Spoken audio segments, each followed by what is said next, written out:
everybody. Today we're going to be doing a review on the independent graphic novel Bounty X Minddar, Bounty X Origins. Now this is created and illustrated by Dr. Wabaki. It's from Newborn Comics. Newborn Comics, the distributor and everything. Newborn Comics makes Newborn Comics. Yeah. It's a newborn company. That's the joke I was aiming for. It sucks now. It's sad. Was everything. We're going to be doing a non-spoiler review on the book. We'll let you form your own opinions and everything. We're just going to give you the general basics of what we read and everything. No spoilers. Don't you worry. You can form your own opinion. Let people know what you think. Just a general review of general quick, and then we'll get Bounty X Minddar, Bounty X Origins. All right. So first of all, this book has a lot in it. Oh, yeah. I mean, like, it's a lot. Like the long title illustrates the long and many narrative story points. That's what I'm looking for. Yeah. That are in the book. I actually had to read it like twice, and so I want to say to Mr. Nakawabaki that I'm sorry this review took so long, but I had to read the book twice because there's some stuff I felt like I missed. Like, you know, people see a really good movie, like, oh man, I want to go see it again because I know I missed something. Like Infinity War. That's how I had to go through this book. It's a lot. It's a lot.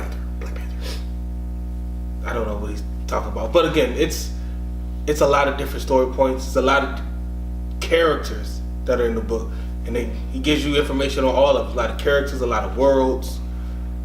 It's a lot. So when you read it, know that you're going into a lot. Not saying that's a bad thing, but you have to know that when you're going in, and make sure you don't have like your little kids read it, because there's some parts that they should not see, like birth. It's true. Like naked birth. I don't know how you're gonna give a baby birth with the clothes on, but Like, all right, shirtless birth. Yeah, that's just, but it's a graphic novel. Graphic novel takes the term graphic to the limit and everything. It is what it is. Story wise, what you think of the story?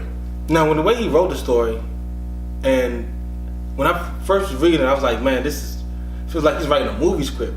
Like, they telling you, all right, and it like you got the actual natural story of the book, you know, with the word bubbles and character interactions and things of that nature.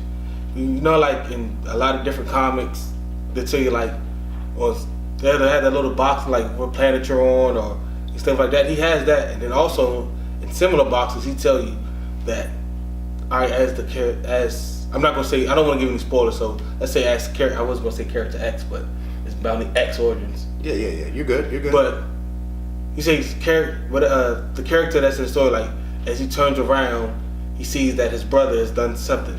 Like, it's giving you that.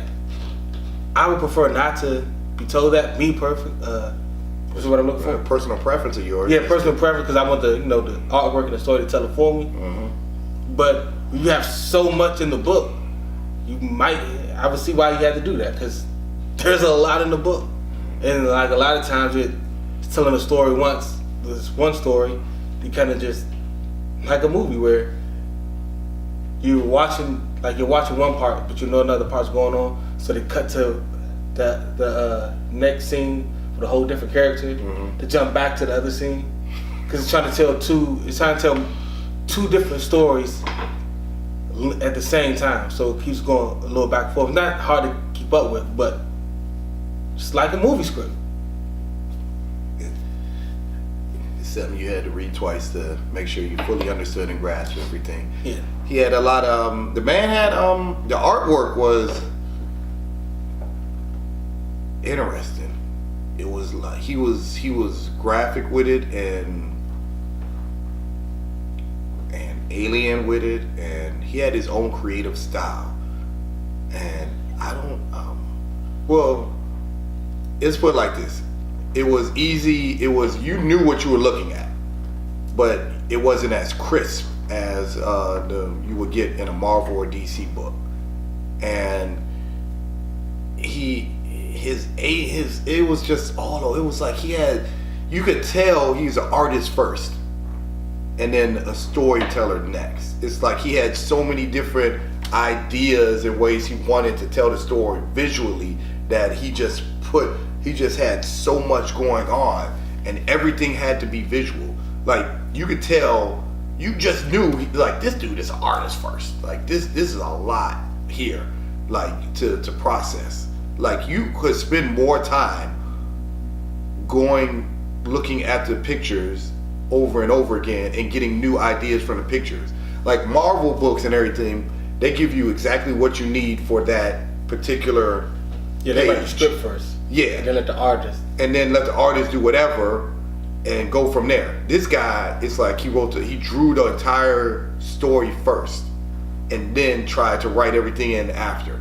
With that being said, the way you explain that would make sense of why he had to put those very descriptive parts in the book, like this guy turning around and see his brother turn so and so. Yeah, you know how like writers, when they come up with an idea, they write it down. It's like he was an artist and he came up with an idea in his head and drew it first, and then was like, oh, I could turn that particular page into this. It's like he drew everything first and then decided to write a story afterwards. It's like artist first, writer second. That's how I felt about it. It's not a bad thing. It's just that's how I feel like I saw when I had it. Like, you could read more into the art than you could read on the pages. It's like, okay, I know he says this, but I'm looking at a lot more. If you get what I'm saying, you gotta see it to understand it. It's like, even his cover, there's a lot going on the cover. And then when you flip it in and you see there's a lot going on. And you can go through this book twice easily and see something that you didn't see the first time. Easily. Like I said, you had to go back and read it twice. Yeah, because I was stuck more on when I saw the pictures and the art and everything. I was like, whoa, okay, whoa. Like you said, graphic novel. Yeah, it's graphic. Yeah. I thought we were gonna go back doing that thing again. Yeah.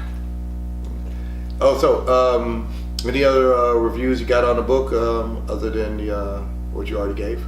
No, I mean, it's more I can talk about the book because it's a lot in the book. But for the people who will buy the book, and I need you guys to go read it. Put it like this: it's the same with like Infinity War.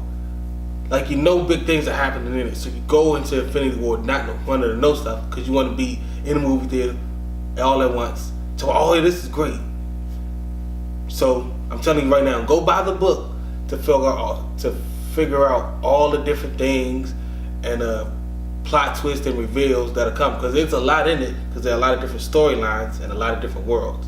I will say that if you want this story, for me, for what I had to do to make it the most, to clear through everything, I kind of thought of it as a corporate, like a business book, where like, that's the business story, I'm sorry, where everybody's trying to get to this resource, which is called liquid light, because that resource can provide you with wealth. If you control that resource, or control how that resource is distributed or whatever, then you can control this thing, the rest of that universe.